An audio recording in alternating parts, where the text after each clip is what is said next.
SurePoint Advisors is an investment advisor in Brielle, New Jersey. SurePoint Advisors is registered with the Securities and Exchange Commission.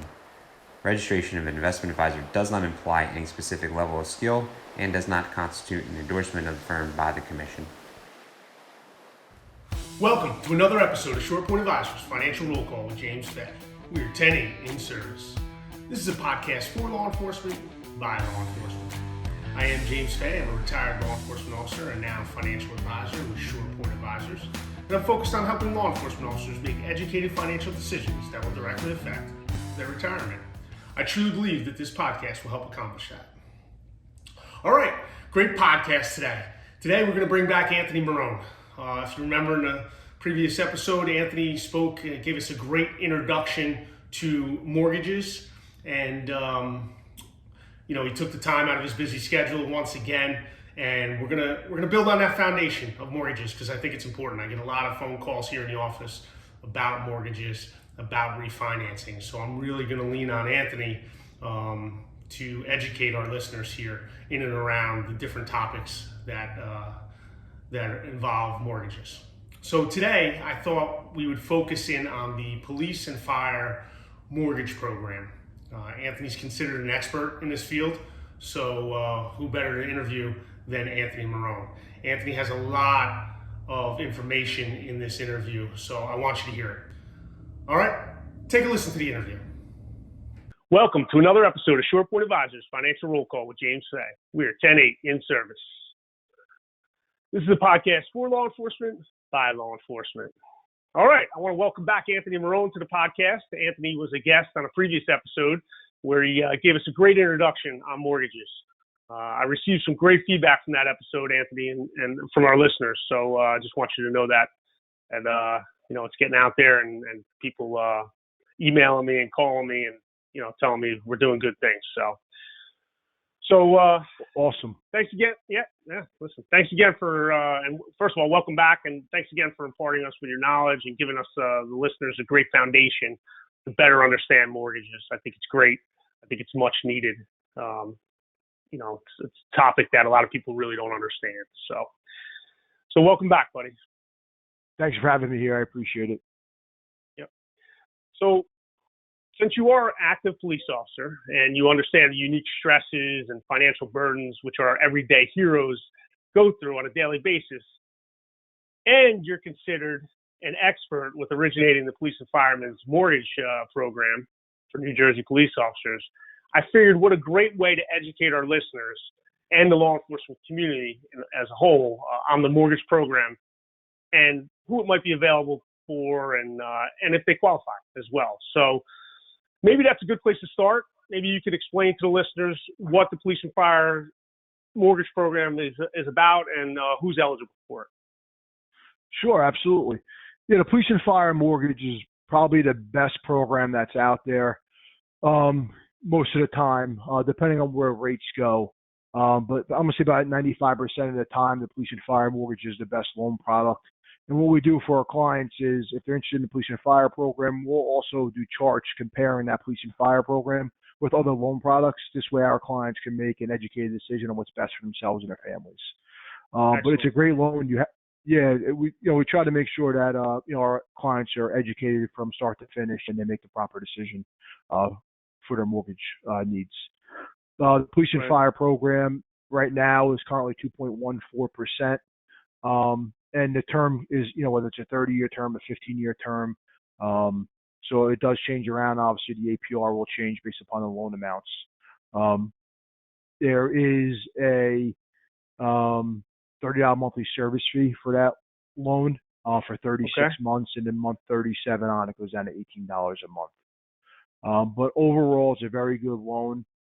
You can do as little as 3% down. And then you go as little as up to 20% down, removes PMI. So to avoid PMI, be a 20% down payment, as little as 3% down, though, on a conventional platform. And it's followed through a conventional loan as well. So you have to be in a Police and Fire program for retirement system for 1 year. So you need 1 year of service before being eligible for the Police and Fire loan. Right. I think that's important. A lot of people don't realize that. So, and I know you kind of explained the terms a little bit and the mortgage rate, When do they update those rates? How often and what time of the year?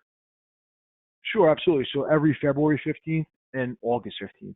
So what happens is on the existing construction, the rate lock is for 6 months, so 120 days. So what happens is once you locate a property, the rate locks are property address specific. So you locate a property, you go under contract, we lock the rate in for 6 months.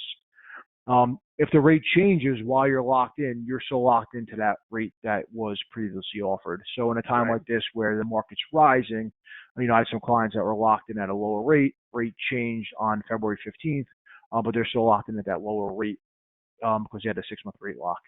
On new construction, it's 270 days, so it's 9 months on new construction. It's a little bit longer of a rate lock there. Obviously, to build a house takes a little bit longer to move into. So to give you that extra lock length period. And do you see that rate lock 6 months or 9 months? Is that common throughout mortgage companies, or New Jersey lenders kind of stands alone on that? Yeah, so that rate lock is actually set forth by the state on that. Typically on loans we lock it. Yeah. Typically on loans we'll lock it for 60 days. Usually from the start of the process we'll lock it. If some loans are closing 75 days out, 90 days out, we can lock it for that long as well. Police and Fire has their different guidelines where they'll lock it for 6 months, regardless. We do take only about 30, 35 days on these loans from start to finish. My team and I have this down to a science where we're very organized and structured, and we can get these loans knocked out very quickly. I see a lot of other lenders averaging around 60 to 90 days on these. Part of the reasons why is my team works on every file. My processing, we have certain underwriters that work on the file, so every file that comes in, we're all working on it together, just like every other file. So it's a nice, smooth process. So I get a lot of calls from my law enforcement clients on this program about using it for refinancing or investment properties. Can you just clear this up for me and for all the listeners and the law enforcement community here as to what type of properties are eligible for this mortgage program? Sure. So primary residences only, located in the state of New Jersey, must be active in the pension system, cannot be retired, need that 1 year service like we spoke about previously. No refinances right now. The state suspended it in August of 2020. They suspended refinances, currently still suspended. You can do a 2-family house.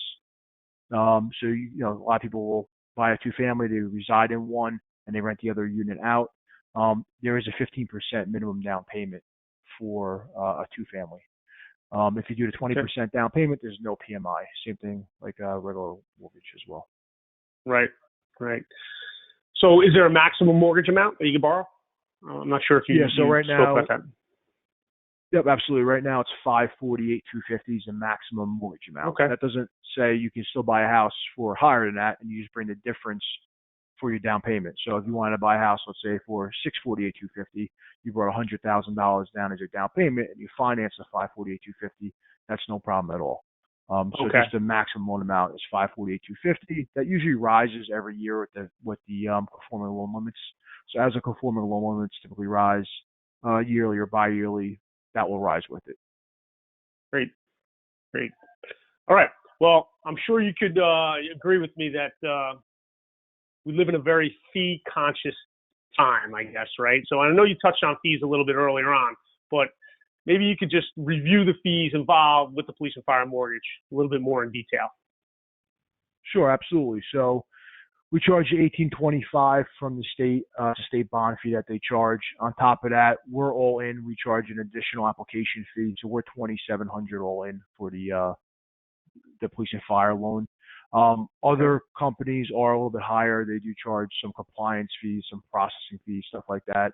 We're usually a couple $100 cheaper than most lenders. We purposely did that to be competitive and to give a break to everyone that's in law enforcement. On these loans as well, a survey is required. So typically on other mortgages, a survey is not required. On Police and Fire, they do require a survey. They also require a passing termite inspection.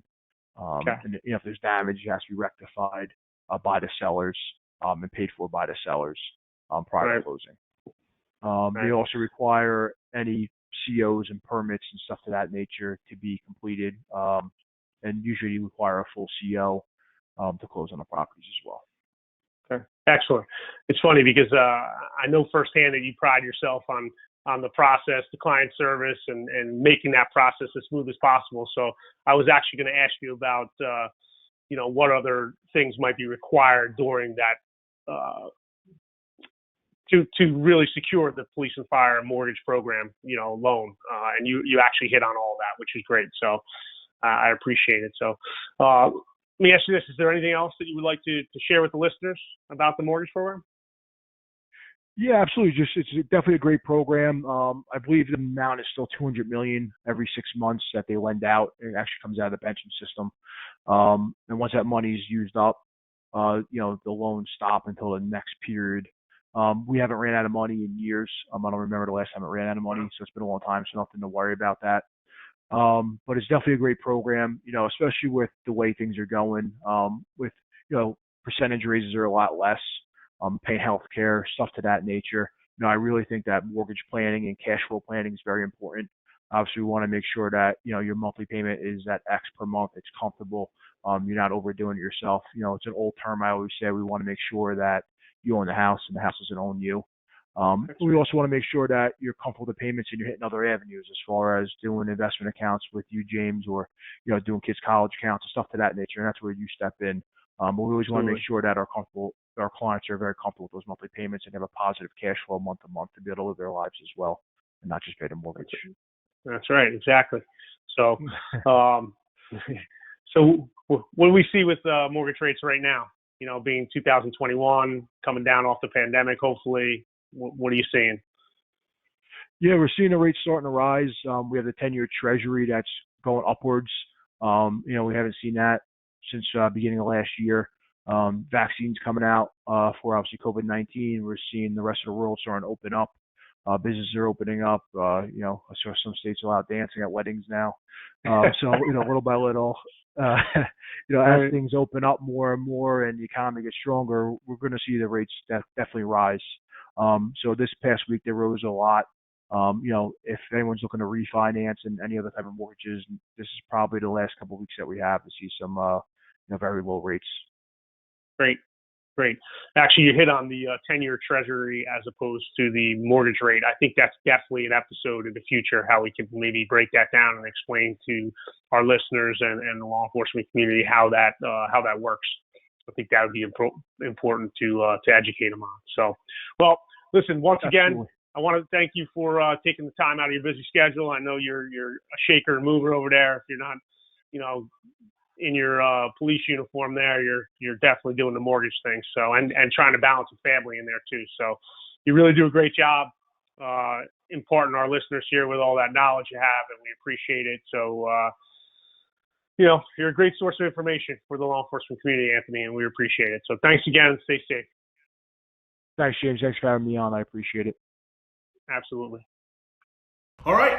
Great. Anthony, once again, did a great job breaking down the Police and Fire Mortgage program that's offered to our police officers here in New Jersey. So 10-11, let's go over some takeaways that we learned here from the podcast. First, like I just said, the Police and Fire Mortgage is eligible for police officers that are members of the Police and Fire Retirement System.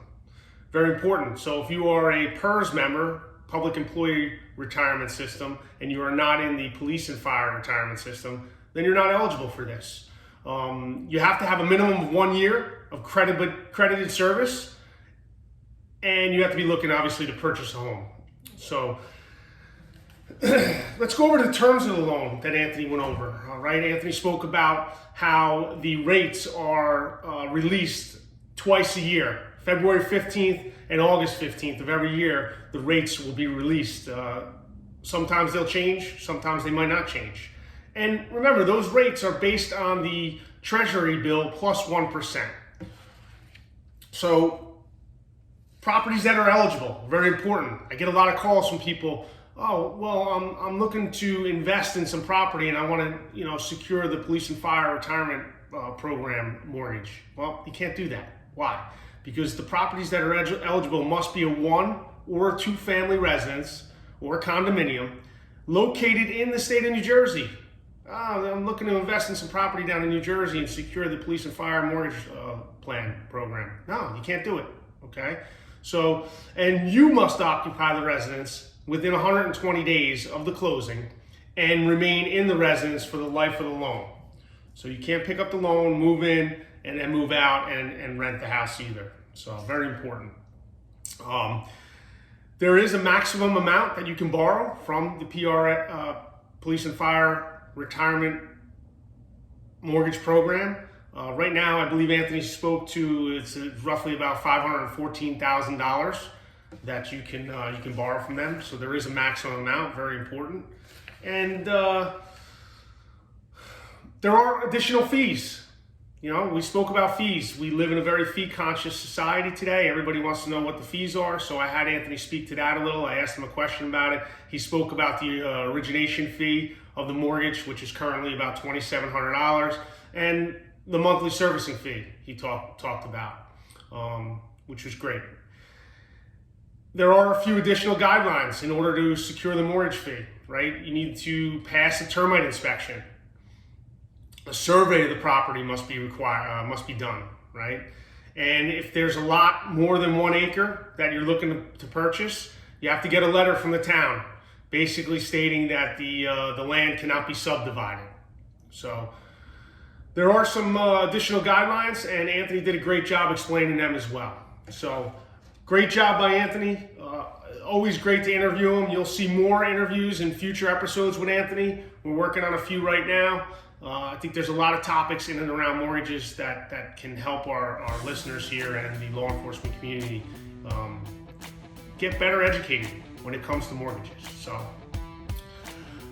if you're looking to reach out to Anthony, you can contact me here in the office, 732-876-3777. I can put you in direct contact with him. You can, if you have any more information or you want any more information on mortgages, you have any more questions, you can email me. My email can be found on our website, shortpointadvisors.com. Our website is in the show notes as well, so you can look there for that. All right, great job by Anthony again. And with that, this has been another episode of Short Point Advisors Financial Roll Call with James Fay. We are 10-7 out of service.